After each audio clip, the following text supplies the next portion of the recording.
Hello everyone, welcome to my channel Anurag वाइटेड।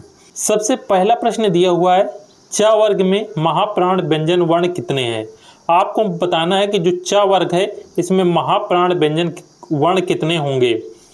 सबसे पहले आपको ज्ञात होना चाहिए कि महाप्राण व्यंजन कौन कौन से होते हैं। तो प्रत्येक वर्ग का दूसरा और चौथा जो वर्ण होते हैं वो महाप्राण होते हैं। तो च वर्ग के अंतर्गत यहाँ पे 5 कुल टोटल वर्ण होते हैं, जिसमें से चा, छा, जा, झा और यहाँ पे इया ये आपके आएंगे। तो यहाँ पे दूसरे और चौथे अर्थात यहाँ पे छा और झा ये दोनों क्या होंगे, महाप्राण होंगे। तो यहाँ पे कितने वर्ण हो सकते हैं, तो कितने वर्ण हो सकते हैं, सिर्फ 2 ही वर्ण होंगे। तो राइट आंसर हो जाएगा यहाँ पे ऑप्शन नंबर ए। नेक्स्ट प्रश्न है, इनमें से कौन सा शब्द जातिवाचक संज्ञा है। तो जातिवाचक संज्ञा कौन सा है, तो राइट आंसर हो जाएगा ऑप्शन ए मनुष्य। ये संपूर्ण जात को यहाँ पे बता रहा है, तो ये जातिवाचक हो जाएगा। जैसे मनुष्य हो गया, पुस्तक हो गया, पर्वत हो गए, वकील हो गए, ये सभी क्या होते हैं, जातिवाचक संज्ञा के उदाहरण होते हैं। नेक्स्ट है, पानी शब्द एक वचन क्या होगा। तो जो पानी का एक वचन होगा वो याद रखिएगा, पानी हमेशा एक वचन में ही प्रयोग किया जाता है। तो यहाँ पे राइट आंसर होगा सदा एक वचन में, ऑप्शन नंबर ए। नेक्स्ट है, हम ताजमहल देखने जाएंगे, इस वाक्य में हम सर्वनाम का कौन सा प्रकार है। तो हम ताजमहल देखने जाएंगे, हम जो है ये पुरुषवाचक के अंतर्गत आएगा। राइट आंसर हो जाएगा ऑप्शन नंबर डी। नेक्स्ट है, नीचे दिए गए शब्द किस गुणवाचक विशेषण के प्रकार हैं। अच्छा, दानी, न्यायी, कृपालु। तो अच्छा, दानी, न्यायी, कृपालु ये सभी क्या है, गुणबोधक अर्थात यहाँ पे गुणवाचक विशेषण के जो प्रकार हैं वो गुण यहाँ पे बता रहे हैं। तो ये गुणबोधक के प्रकार यहाँ पे हो जाएंगे। नेक्स्ट है, आच्छादन शब्द में कौन सा उपसर्ग है। तो आच्छादन में याद रखिएगा यहाँ पे उपसर्ग आज लगा हुआ है। तो राइट आंसर हो जाएगा ऑप्शन नंबर सी। नेक्स्ट है, निम्नलिखित में से कौन सा शब्द कृत्रिम का विलोम है। तो कृत्रिम का विलोम क्या होगा, तो कृत्रिम का विलोम याद रखिएगा प्राकृतिक होता है। राइट आंसर हो जाएगा ऑप्शन नंबर ए। निर्मित का विलोम याद रखिएगा ध्वंसित होता है। स्वाभाविक का विलोम अस्वाभाविक होगा और असली का विलोम यहाँ पे नकली होगा। नेक्स्ट है, जिसके पास कुछ न हो, इस वाक्यांश के लिए उपयुक्त शब्द क्या होगा। तो जिसके पास कुछ न हो उसे याद रखिएगा अकिंचन कहा जाता है। साथ में निरामिष किसे कहते हैं, तो निरामिष जो मांस का सेवन नहीं करता अर्थात जो मांस नहीं खाता उसे हम निरामिष कहेंगे। और वह जिसने कर्ज चुका दिया हो उसे उऋण कहेंगे अर्थात जिसने कर्ज चुका दिया होगा उसे हम उऋण कहते हैं। और कर्जदार किसे कहते हैं, वह जिसने यहाँ पे कर्ज लिया हो उसे हम कर्जदार कहेंगे। नेक्स्ट प्रश्न है, नरेंद्र दामोदर दास मोदी भारत के वर्तमान प्रधानमंत्री हैं। भारत के राष्ट्रपति प्रणब मुखर्जी ने उन्हें 26 मई 2014 को भारत के प्रधानमंत्री पद पर शपथ दिलाई या पद की शपथ दिलाई, पद पे शपथ दिलाई, पद से शपथ दिलाई।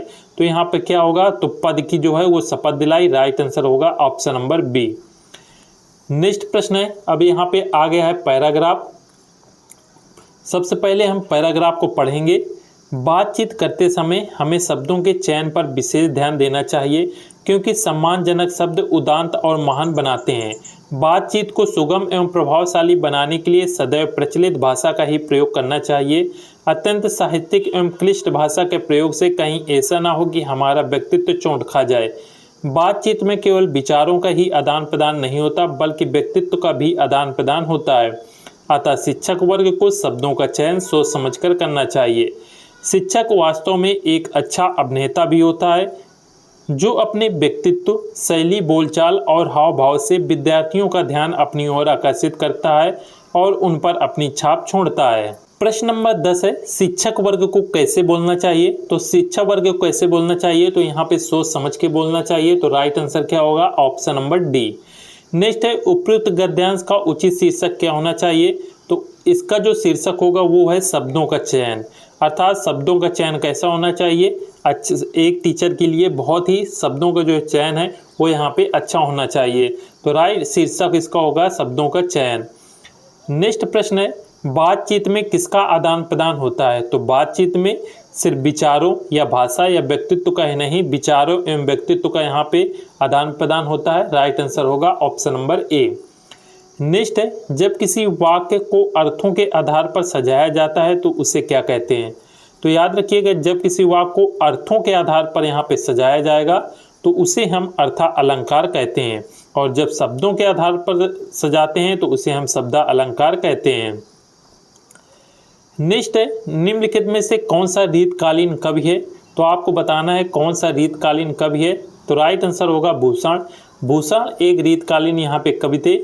नेक्स्ट है, रंगभूमि किस प्रसिद्ध लेखक द्वारा रचित उपन्यास है? तो आप सभी को ज्ञात है कि रंगभूमि किसने लिखी थी? ये लिखी थी मुंशी प्रेमचंद ने। राइट आंसर होगा मुंशी प्रेमचंद। नेक्स्ट है, प्रश्न नंबर 16 है, हरिशंकर परसाई जी किस तरह के साहित्य रचना के लिए जाने जाते थे? तो याद रखिएगा, ये व्यंग्य के लिए जाने जाते थे। राइट आंसर होगा ऑप्शन नंबर डी।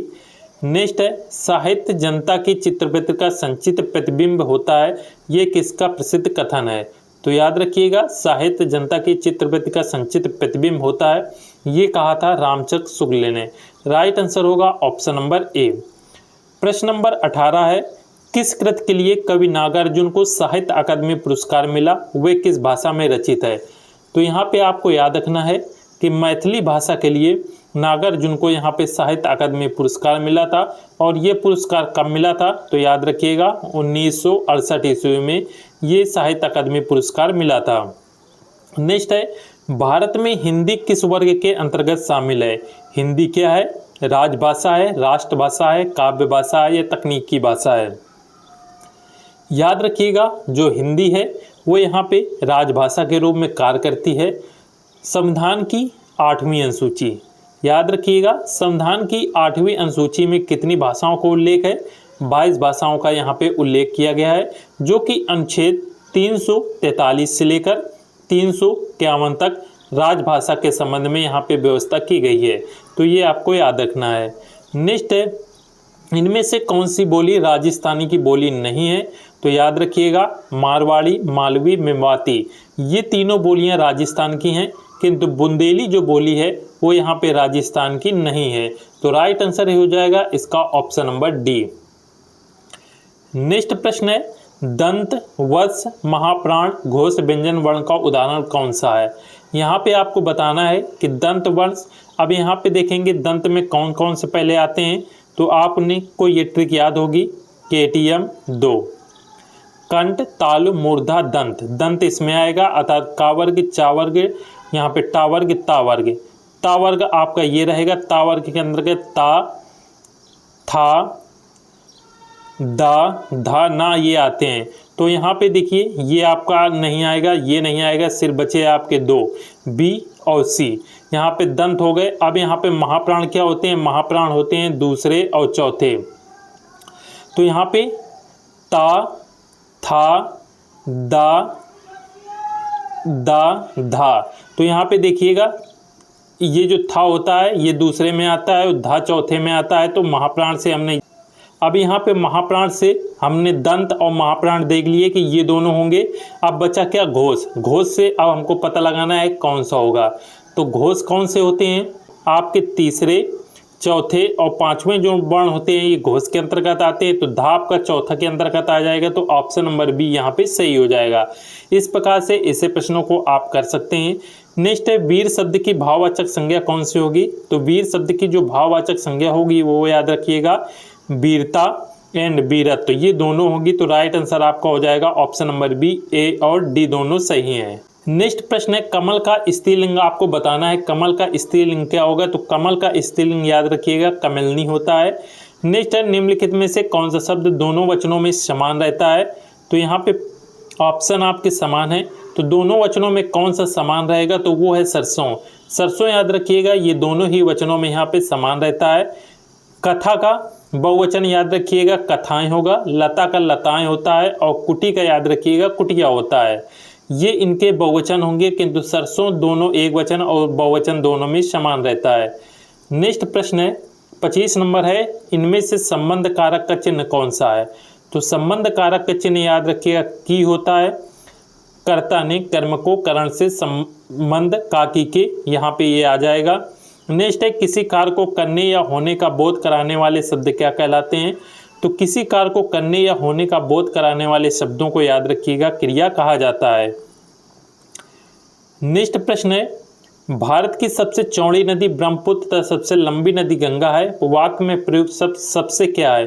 तो सबसे क्या बता रहा है? इनकी यहाँ पे विशेषणों की विशेषता बता रहा है, तो ये प्रविशेषण हो जाएगा, अर्थात ऑप्शन नंबर डी यहाँ पे सही होगा। प्रश्न नंबर 28 है, कौन सा विशेषण निश्चित संख्यावाची विशेषण नहीं है? तो कुर्ते के लिए 2 मीटर कपड़ा, तो 2 मीटर आ गया, निश्चित संख्यावाची है। 50 ग्राम निश्चित है। यहाँ पे सैकड़ों लोग मारे गए, 1 किलो आम, यहाँ पे 1 किलो है, ये भी निश्चित है, लेकिन सैकड़ों लोग मारे गए, तो सैकड़ों में कितने आ गए? यहाँ पे 100 लोग मारे गए, 200, 150 या 500 कितने आ गए हम नहीं कह सकते, इसलिए यहाँ पे ये अनिश्चित संख्यावाची विशेषण है, इसलिए ऑप्शन नंबर सी यहाँ पे सही होगा। नेक्स्ट प्रश्न है, प्रश्न नंबर 29 है, इनमें से परिमाण बोधक विशेषण का उदाहरण कौन सा है?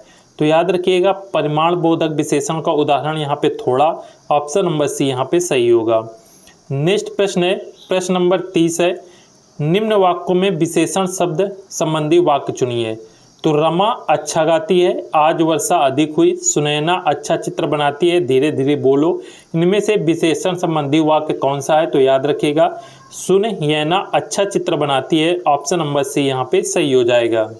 नेक्स्ट प्रश्न है, वह परसों ही जाने की तैयारी में है। इस वाक्य में परसों किस प्रकार का क्रिया विशेषण है? तो याद रखिएगा परसों जो है वो कालवाचक क्रिया विशेषण के अंतर्गत आएगा, ऑप्शन नंबर बी सही हो जाएगा। नेक्स्ट है, मुक्ता शब्द का तद्भव रूप कौन सा होगा? मुक्ता का तद्भव याद रखिएगा मोती होता है, राइट आंसर होगा ऑप्शन नंबर डी। नेक्स्ट है, सौभाग्य शब्द का तद्भव क्या होगा? तो सौभाग्य का तद्भव याद रखिएगा यहाँ पे सुहाग होता है, राइट आंसर हो जाएगा ऑप्शन नंबर बी।